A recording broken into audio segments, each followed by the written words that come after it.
काफ़ी सॉफ्टवेयर्स अभी तक हमने सीख लिए हैं और आई एम वेरी श्योर कि आप वो तमाम प्रैक्टिकल नॉलेज यूज़ कर रहे हैं और अप्लाई कर रहे हैं अपनी फ्रीलांसिंग काम के अंदर।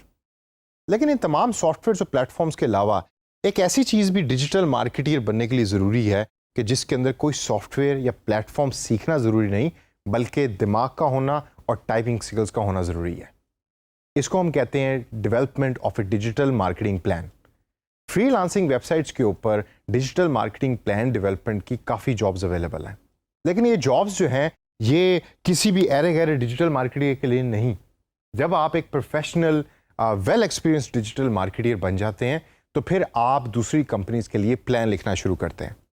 ज़रूरी नहीं कि फ्रीलांसिंग के लिए या फ्रीलांसिंग की वेबसाइट यूज़ करके आप इंटरनेशनल क्लाइंट के लिए डिजिटल मार्केटिंग प्लान बनाएं।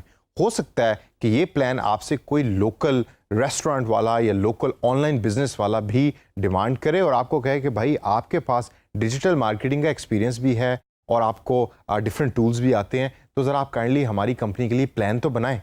तो फिर आपको ये डिजिटल मार्केटिंग प्लान जो कि एक पर्टिकुलर डॉक्यूमेंट की फॉर्म में होता है वो बनाना पड़ता है। लेकिन ये डिजिटल मार्केटिंग प्लान बनता क्या है, इसके कौन कौन से कंटेंट्स होते हैं और इसमें क्या क्या चीज़ें होती हैं, ये तमाम चीज़ें हम अगले कुछ सेशंस के अंदर सीखेंगे। इस सेशन के अंदर मैं आपको ये बताऊंगा कि what actually digital marketing plan is और आपको इसको यूज़ क्यों करना होता है। सबसे पहले आसान तरीके से अगर मैं आपको सिखाने की कोशिश करूं तो digital marketing plan is just a document के जिसके अंदर आप मार्केटिंग जो डिजिटल तरीके से आपने करनी है उसका प्लान अपने क्लाइंट को दे रहे होते हैं। अब इसके अंदर क्या क्या चीज़ें शामिल होती हैं ये हम डिटेल में अगले सेशन में पढ़ेंगे, लेकिन ये पूरे का पूरा प्लान 4 डिफरेंट चीज़ों के इर्द गिर्द घूम रहा होता है। Number 1 goals and objectives, number 2 research, number 3 strategies and tactics और number 4 control and implementation.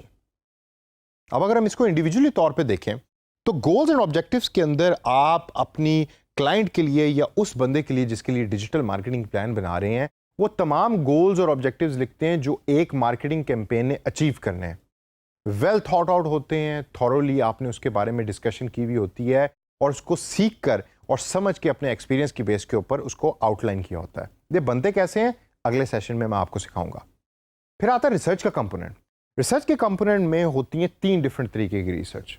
Number 1 customer research, number 2 competitor research, जी हाँ, जो कंपनी आपकी कंपटीशन में है उसकी भी रिसर्च आपने करनी होती है, और नंबर 3 मार्केट रिसर्च की जेनेरिकली मार्केट में क्या हो रहा है, ये भी डीएम प्लान यानी कि डिजिटल मार्केटिंग प्लान का हिस्सा होती हैं।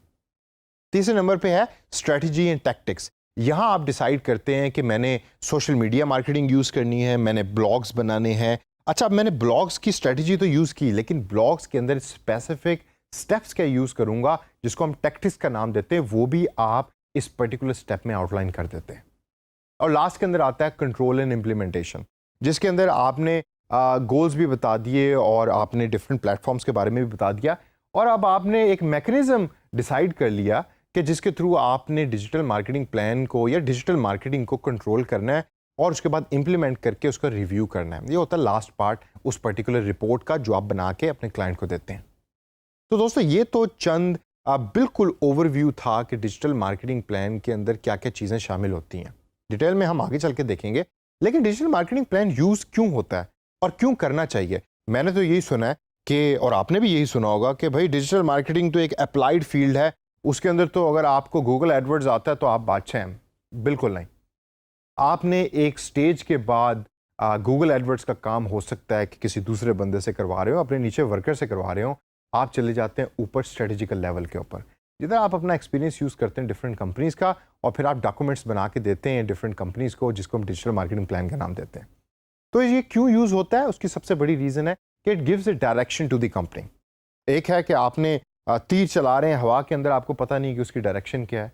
दूसरा ये है कि एक डॉक्यूमेंट वेल डॉक्यूमेंटेड तरीके से कंपनी में पड़ा है और वो डायरेक्शन देता है clear and specific to the company कि हमने करना क्या है और हम वो कर क्यों रहे हैं। ये डिजिटल मार्केटिंग प्लान आपको नॉलेज देता है डिफरेंट चीज़ों के बारे में, कंपटीशन के बारे में नॉलेज देता है, आपको आपके कस्टमर के बारे में बताता है, जो ज़्यादातर हम नॉलेज गेन नहीं कर रहे होते जब हम अप्लाइड काम कर रहे होते हैं डिजिटल मार्केटिंग के लिए। हालांकि मैंने आपको जगह जगह सिखाया कि आपने रिसर्च ज़रूर करनी है, लेकिन डिजिटल मार्केटिंग प्लान जब आप बनाएंगे तो आपको नॉलेज एक कंबाइंड फॉर्म के अंदर एक डॉक्यूमेंट के अंदर मिलेगा। फिर आपको ये एक कंबाइन तरीके से स्ट्रीमलाइन कर देता है वैल्यू प्रोपोजिशन को, यानी कि आपकी कंपनी या वो क्लाइंट जिसके लिए आप एक काम कर रहे हैं वो क्या क्या चीज़ें वैल्यू प्रपोज कर रही है या वैल्यू दे रही है अपने कस्टमर्स को, वो तमाम एक डॉक्यूमेंट के अंदर आपके सामने एक शेप में आ जाती है। इंटीग्रेटेड एफर्ट होती है जिसके अंदर आप सोशल मीडिया से लेके ब्लॉग्स और ब्लॉग से लेके वेबसाइट और वेबसाइट से लेके गूगल की कैंपेन को आपस में इंटीग्रेटेड तरीके से लेके चल रहे होते हैं। और इंटीग्रेशन का फ़ायदा क्या होता है? उसका फ़ायदा ये होता है कि जब तमाम कैंपेन्स एक तरीके से डिज़ाइन है तो उसकी इफ़ेक्टिवनेस ज़्यादा है एज़ कम्पेयर टू अलग अलग तरीके से डिज़ाइन कैंपेन की। और लास्ट के अंदर है बजट।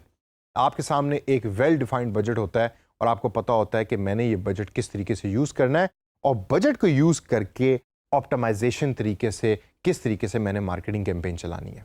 ये तमाम चीज़ें आपको मिलती हैं डीएम प्लान में, जो एक डॉक्यूमेंट होता है। इसलिए मैंने स्टार्ट में आपको कहा था कि डीएम प्लान बनाने के लिए सॉफ्टवेयर की स्किल या प्लेटफॉर्म की स्किल ज़रूरी नहीं है। इसके लिए आपको दिमाग चाहिए, आपको एक्सपीरियंस चाहिए और आपको राइटिंग स्किल्स चाहिए। तो दोस्तों, ये था generic overview of A digital marketing plan. अब आगे चल के सेशंस के अंदर मैं इसको ब्रेक करूंगा और डॉक्यूमेंट के डिफरेंट सेक्शंस को डिटेल के अंदर डिस्कस करूंगा। तो मेरे साथ रहिए।